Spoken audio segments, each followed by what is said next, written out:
बिस्मिल्लाहिर्रहमानिर्रहीम। मोमिन उसे कहा जाता है कि जो खुदा के हुक्म पर, उसके फैसले पर सर तस्लीम खम करने वाला हो, जिसकी ख्वाहिशें, जिसकी चाहतें, जिसकी मोहब्बतें और जिसका कोई भी अमल इताअत परवरदिगार तब कहलाएगा जब वो अल्लाह के हुक्म के मुताबिक हो।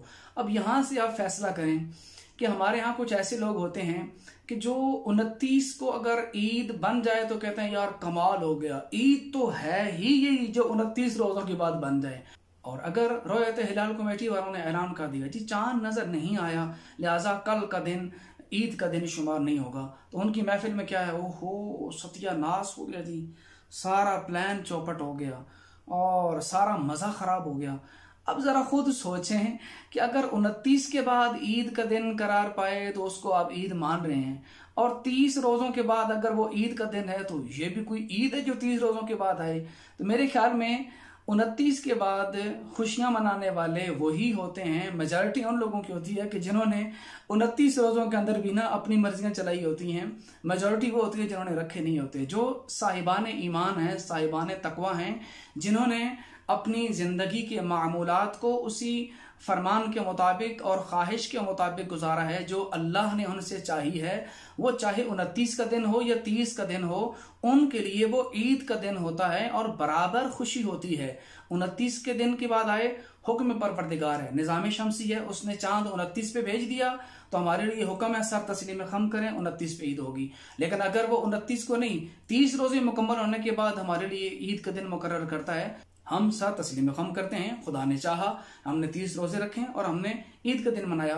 तो जो लोग 29वें रोजे के बाद आने वाली ईद को तो ईद कहें, लेकिन 30 रोजों के बाद आने वाली ईद को ईद न कहें, मैं तो हुक्म नहीं लगाता, वो खुद अपने बारे में गौर फिक्र करें। क्योंकि ईद किसे कहते हैं, कभी गौर किया है ईद का दिन क्या कहलाता है? ईद ये होता है जब आप सारा दिन रोजा रखते हैं, शाम को इफ्तार करते हैं। कि अब इफ्तार का मतलब क्या होता है कि अब आपके लिए खाना पीना जायज हो गया, अज़ान मगरिब के बाद आप खा पी रहे हैं, तो वो इफ्तार की खुशी वो महसूस करता है कि जिसने सारा दिन अल्लाह के हुक्म पे रोजा रखा हो। अब इसी तरह यकम शवाल ईद का दिन साल का वो पहला दिन होता है कि जब माह रमजान के बाद वो पहला दिन जिसमें दिन के वक्त आपके लिए खाना पीना जायज हो जाता है। तो ईद उल फित्र को ईद उल फित्र इसीलिए कहते हैं, वो पहला दिन होता है माह रमजान के बाद कि जिस दिन आप दिन के वक्त खा सकते हैं। उस दिन भी ईद उल फित्र की खुशी उसी बंदे को ही महसूस होगी कि जिसने 29 हो या 30 दिन हो हुक्म इलाही से गुजारे हों। वगरना आप देखें हजरत अली अलैहिस्सलाम को फरमाने ज़ीशान है, नाज़िर बलागा में हिकमत नंबर 425 के अंदर इरशाद फरमाया कि इन्नमा हुवा ईदुन लिमन काबिल अल्लाह सियामहु व शकर क़यामहु, कि ईद तो उन लोगों की है जिनके रोज़ों को अल्लाह ने कबूल कर लिया हो और जिनकी नमाज को, जिनके क़याम को अल्लाह ने कदर की निगाह से देखा, उसे कबूल किया हो। और उसके बाद मौला ने फरमाया व कुल्लु यौमिन ला युअस्सल्लाहु फीहि फहुव ईदुन, हर वो दिन जिस दिन आप गुनाह न करें वो आपके लिए ईद का दिन है। कितने खुश नसीब लोग होंगे कि जिस दिन को अल्लाह ने आपके लिए मुबारक दिन करार दिया है वो उस दिन को वैसे ही गुजारते हैं जैसे अल्लाह चाहता है। अब एक आम दिनों के अंदर, मौला के फरमान के मुताबिक आम दिनों के अंदर भी अगर आप गुनाह नहीं करते तो वो मौला की नज़र में ईद का दिन शुमार होता है। लेकिन आप ईद के दिन ही अपनी मनमानियां करना शुरू कर दें और खुदा की नाफरमानियां करना शुरू कर दें तो वो आपके लिए ईद का दिन नहीं बल्कि वईद का दिन शुमार होगा। और ये मतलब किस कदर अफसोस की बात है कि अल्लाह की तरफ से एक मुबारक दिन के अंदर उसकी नाफरमानी की जाए। खुलासा करूं कि खुदारा ईद चाहे 29 पे हो या 30 पे हो, वो अल्लाह का मुकर्रर किया हुआ मुबारक दिन है, जिस दिन मोमिनों को खुश होना चाहिए, जिस दिन मोमिनों की मुसर्रत का दिन होता है, उनकी खुशी का दिन होता है।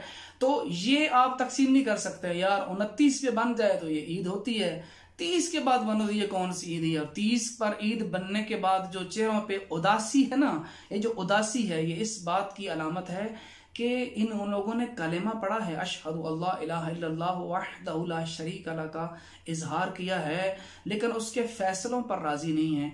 ये कैसा मुसलमान होगा कि रब की जात ने 30 के बाद अगर उसको ये ईद का दिन करार दिया है तो आमन्ना व सल्लमना कह के उसको ईद का दिन माने, अपनी मनमानियां ना करें।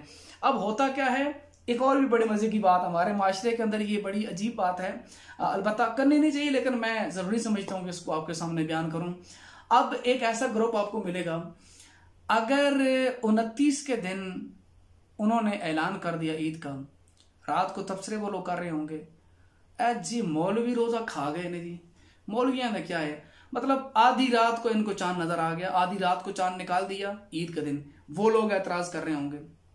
अच्छा जी 29 को चांद नजर नहीं आया जी, 30 रोजे मुकम्मल होंगे, उसके बाद ईद का चांद होगा, फिर क्या एतराज होगा, लो जी ऐसे बंदे बैठा दिए जिनको नजर ही नहीं आता, जिनको कोई चीज दिखाई देती ही नहीं है। ये मैं एक ओवरऑल बात कर रहा हूँ, वरना हर मसलक में, हर फिक के अंदर जो उनके शरई कवायद और जवाबित हैं, जिस तरह हमारे फिक जाफरिया के अंदर हैं, चांद के देखने की जो शराइत हैं, या जो कमेटी बैठती है उसका देखना, या जो गवाहियां ली जाती हैं, वो सारी चीजें मैं उससे हट के डिस्कस कर रहा हूँ। जो माशरे के अंदर एक ग्रुप पाया जाता है कि जिनका जो तबसरा दोनों सूरतों में आता है, 29 पे आ जाए तब भी उनका तबसरा आता है, 30 पे आ जाए तब भी उनका तबसरा आता है, और 29 पे आए तो उनकी खुशी के मारे सारी रात जिस हालत में गुजरती है वो और उनकी खुदा की जात जानती है बेहतर। और जो 30 पे आ जाए तो उनके चेहरों की जो अफसरदगी है वो भी हमें अलामत दे रही होती है कि ये लोग 30 रोजे रख के ईद मनाने पे राजी नहीं है। तो खुदा रा अपने इस बिहेवियर को चेंज करें, अपनी इस सोच को बदलें। चाहे 29 के दिन यानी कि 29 रोजे गुजारने के बाद ईद हमारे पास आती है तो आमन्ना व सल्लमना कह के उसका इस्तकबाल करें, खुशी का इजहार करें, जीनत करें, जिस तरह मासूमीन का हुक्म है कि अपने जीनत करो, अपना सफ़ेद लिबास पहनो, मासूमीन की तरफ से हुक्म है इस दिन खुशबू लगाएं, एक दूसरे को मुबारकबाद दें। चाहे 30 के बाद है तब भी खुशी का इजहार करें।